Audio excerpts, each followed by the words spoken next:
Hello guys, welcome back with me Aki Pandiar and intro. I'm gonna love you. One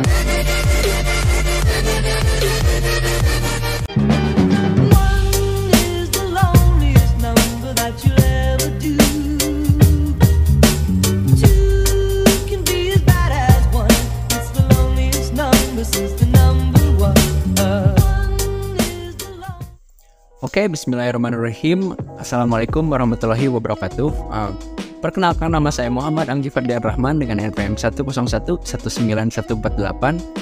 dari Universitas Teknologi Digital. Nah, tujuan saya membuat video ini adalah untuk pemenuhan tugas mata kuliah jaringan bisnis. Tugas ini untuk pemenuhan nilai ujian tengah semester saya pada semester ini. Saya diberi tugas untuk mewawancari perusahaan atau pemilik usaha. Di sini saya mewawancarai salah seorang pengusaha sayur yang berada di Pangalengan. Saya juga mengambil judul analisis pengembangan jaringan bisnis pada perusahaan Prima Sayur. Oke, pertama-tama nama dan jenis usaha. Nama perusahaan ini adalah Prima Sayur yang didirikan oleh seorang pengusaha sayur asal Pangalengan yang bernama Haji Limit Saifuddin yang bergerak pada penjualan sayur hortikultur seperti tomat, sawi putih atau biasa disebut pecai ya, terus kubis atau biasa disebut dengan kol, cabai, kentang, dan lain-lain. Sejarah perusahaan ini, Prima Sayur diambil dari nama anak bungsu pemilik perusahaan Prima Sayur, yaitu Haji Lilit, yaitu Prima yang di keluarganya sering dipanggil dengan sebutan cantik ya. Berdiri sejak tahun 2007 yang awalnya hanya bertani di satu lahan kebun daerah Pangalengan. Jadi awalnya Pak Lilit itu hanya seorang petani gitu. Pak Lilit bertani lalu kepikiran untuk membangun perusahaan pengirim barang sayur gitu, kayak misalkan tanpa perantara gitu kan. Biasanya si petani itu harus menjual dulu ke bandar-bandar yang di Pangalengan gitu, kayak apa ya, kayak si pihak ketiga gitu. Terus di sini ada modal awal. Modal awal, tidak ada modal awal pada pendirian perusahaan atau modal mengalir dari hasil pertanian. Jadi kayak waktu pertama kali Pak Lilit kepikiran untuk membangun perusahaan ini, Pak Lilit kayak hasil pertaniannya itu menyisihkan uangnya untuk membangun perusahaan ini, sampai perusahaan ini bergerak pada sayuran yang telah maju gitu, sudah dibilang bisa maju gitu. Terus di sini ada biaya operasional. Untuk setiap biaya operasional, para pekerja dikasih upah harian dengan nominal Rp75.000 per hari.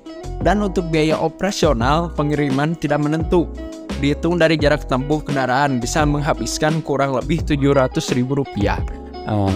Para karyawan ini jadi dikasih upahnya per hari gitu, sebesar Rp75.000. Dan untuk biaya operasionalnya, kenapa dibilang tidak menentu? Soalnya bagaimana tingkat jarak tempuh kendaraannya gitu. Misalkan kayak Cibitung, Jakarta, terus misalkan keluar pulau, itu kan beda-beda jarak tempuhnya gitu. Otomatis biaya untuk bahan bakarnya juga berbeda. Terus di sini ada jaringan produksi ya. Barang yang diambil oleh Prima Sayur kebanyakan dari Pangalengan. Akan tetapi jika stok di Pangalengan habis atau harganya tidak sesuai dengan dengan harga di tempat lainnya, maka Prima Sayur mengambil dari luar Pangalengan, seperti ada dari Ciberem Bajaten, terus Ciwidey, Garut, hingga Medan dan Brebes. Jadi ketika misalkan harga di Pangalengan tidak memungkinkan nih, Pak Lilit langsung ngontek atau menghubungi para petani yang di luar Pangalengan, menanyakan harganya berapa di situ gitu. Kalau misalkan memungkinkan, Pak Lilit akan membeli barangnya dari sana gitu. Terus di sini ada jaringan pemasaran. Untuk akhir-akhir ini pengiriman lebih sering ke Pasar Induk Kramat Jati yang ada di Jakarta, terus Pasar Induk yang ada di Cibitung, terus Cikopo, terus ke Magetan, Surabaya, Malang, bahkan sampai keluar pulau gitu, sampai ke Batam, Medan, dan Jambi. Tapi kalau semisal kualitas barangnya super, bisa dikirim ke Lembang. Nah, jadi kayak misalkan Pak Lilit juga menyortir barang-barang sesuai dengan speknya gitu. Misalkan ada barang yang kualitasnya super, itu biasanya dikirimkan ke supermarket gitu. Terus misalkan ada barang yang menengah gitu kan kualitasnya, itu biasanya ke pasar-pasar induk. Kalau misalkan barangnya kurang bagus sih, bilang bagus tapi kurang dari spek super gitu, bisa dikirimkan ke pasar-pasar kecil gitu. Terus saya menanyakan struktur organisasi yang ada di Prima Sayur. Struktur organisasi yang pertama ada Haji Lilit Saipudin sebagai pemilik perusahaan Prima Sayur. Terus ada Pak Dede sebagai sekretaris dan keuangan. Terus ada Pak Jajang sebagai sekretaris gudang.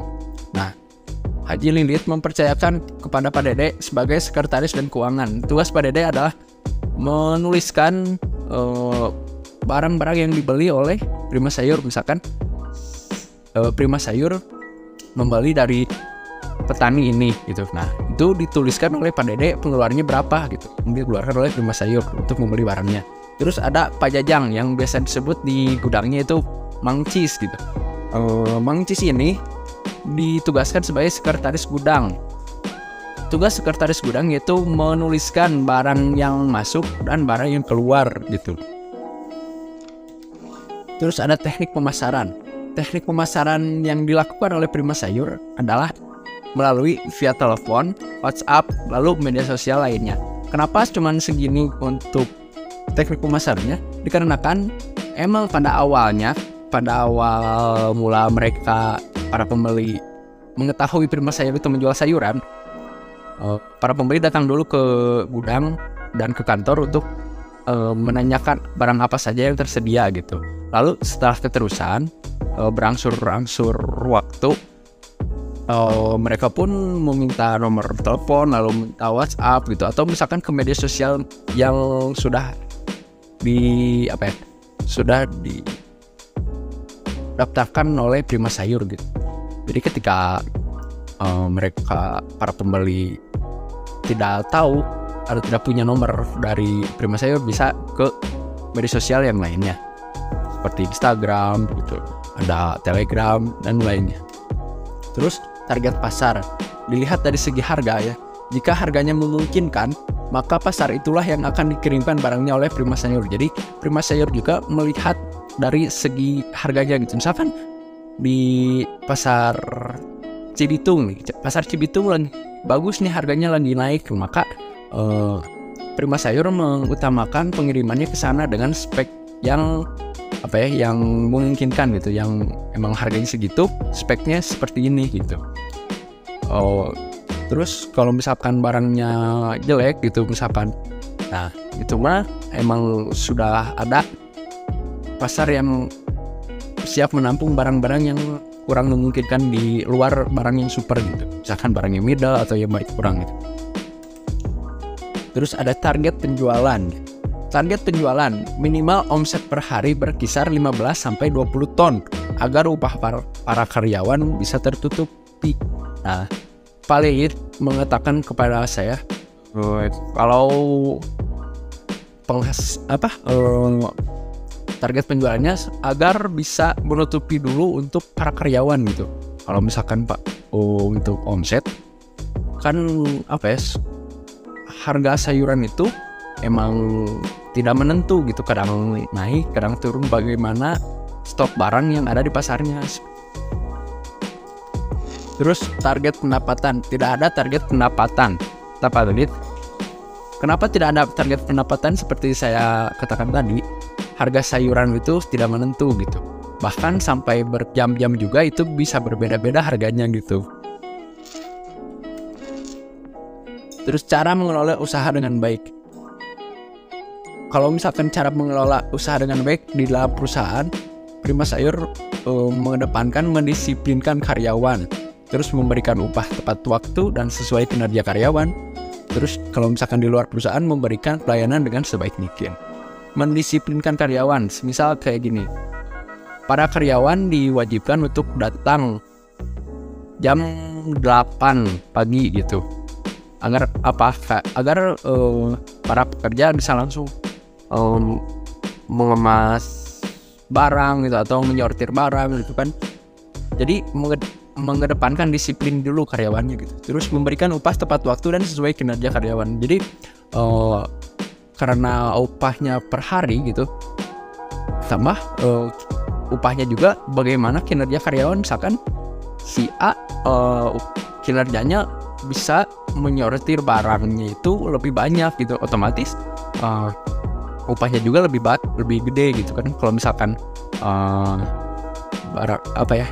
si B menyortirnya lebih sedikit, maka upahnya juga lebih sedikit gitu. Terus di sini ada perusahaan di luar perusahaan, yaitu memberikan pelayanan dengan sebaik mungkin. Jadi Palilit juga dan Prima Sayur mengedepankan packaging dan penyortiran barang sebaik mungkin. Dikarenakan kalau misalkan packaging ya, soalnya kan sayur itu mudah rusak atau misalkan terkena suhu atau terkena waktu juga gampang rusak gitu. Nah, packagingnya itu dilakukan secara diusahakan dengan kuat gitu, berangsur-angsur hari. Terus ada masa krisis dan cara mengatasinya. Masa krisis yang pertama yaitu waktu COVID-19 itu. Terus banyaknya hama yang ada di kebun. Lalu cara mengatasinya, mencari target pasar yang membutuhkan barang. Yang pertama COVID-19. Kata Palilit waktu COVID juga itu kan social distancing itu kan emang susah kalau misalkan harus berbelanja ke pasar gitu. Jadi dari pasarnya juga kurang pembeliannya gitu. Soalnya para konsumen yang ada di pasarnya juga kebanyakan WFH gitu. Jadi gak harus berada di rumah, dilarang untuk keluar rumah gitu. Jadi kebanyakan kan berdiam diri di rumah, terus membelinya dari online gitu kan. Sedangkan sayuran yang dikirim oleh Prima Sayur ke pasar-pasar itu gitu. Terus banyaknya hama yang ada di kebun. Jadi kan hama juga mengganggu ya. Kayak misalkan ada suatu masa di mana banyak hama, lagi musimnya hama di kebun-kebun, sehingga di kebun juga sayuran-sayuran jadi rusak gitu. Terus cara mengatasinya mencari target pasar yang membutuhkan barang. Kayak misal kayak waktu COVID-19 kan otomatis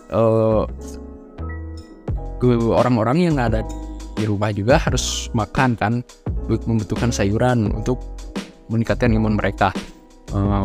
Mereka juga pasti butuh gitu kan untuk membeli gitu. Maka Palilit juga mencari pasar-pasar yang emang sedang membutuhkan barang gitu, di luar yang saya sebutkan tadi gitu. Kesimpulannya, Prima Sayur bergerak pada sayuran sejak tahun 2007. Terus untuk di dalam perusahaan ini mengedepankan kedisiplinan dan juga penyortiran barang yang baik gitu, penyortiran dan packaging yang baik pula. Terus di sini saya bersama Haji Lilitnya langsung. Terus di sini suasana di gudang, lalu bagaimana kegiatan sehari-hari para karyawan gitu kan. Nanti saya atau bisa dilihat dari video yang saya sisipkan nanti. Oke, mungkin sekian yang dapat saya paparkan, saya sampaikan. Mohon maaf bila ada kesalahan dalam pengucapan kata. Aku qouli hadza wa astaghfirullah li wa lakum. Assalamualaikum warahmatullahi wabarakatuh.